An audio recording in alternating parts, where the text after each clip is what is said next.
de la région de Rouen. En avril 1992, il est accusé du meurtre de son épouse. Il passera 3 années en prison.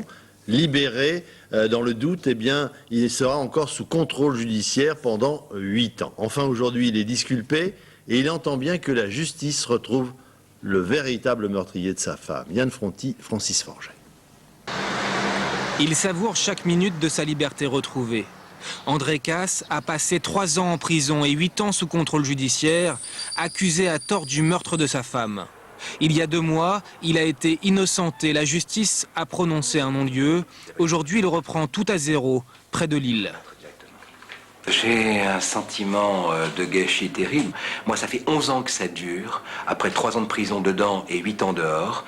Et on attend donc de rencontrer des gens du ministère, le ministre en question, justement pour savoir quelles mesures il compte prendre pour que ça reste pas. Parce qu'il y a des faux témoignages, il y a un inspecteur qui a commis des subordinations de témoins, il y a des magistrats qui n'ont pas lu le dossier. Aujourd'hui, il a remonté une petite société de bâtiments après avoir été un très riche entrepreneur. Il essaye, comme il peut, de reconstruire sa vie avec l'espoir de connaître enfin la vérité. J'attends d'abord qu'on arrête le meurtrier de ma femme parce que ça me paraît une évidence absolue. On a les éléments pour le faire aujourd'hui. Ses collègues savent tout de son passé, mais ils lui accordent toute leur confiance.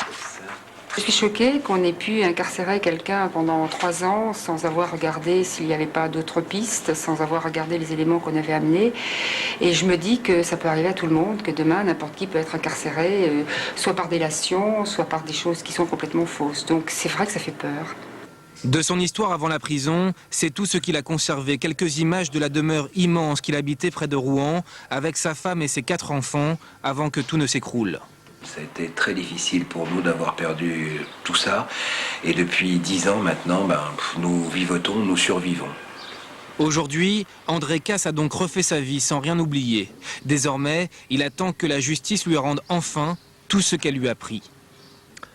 200 chiens, pas moins, entassés dans des conditions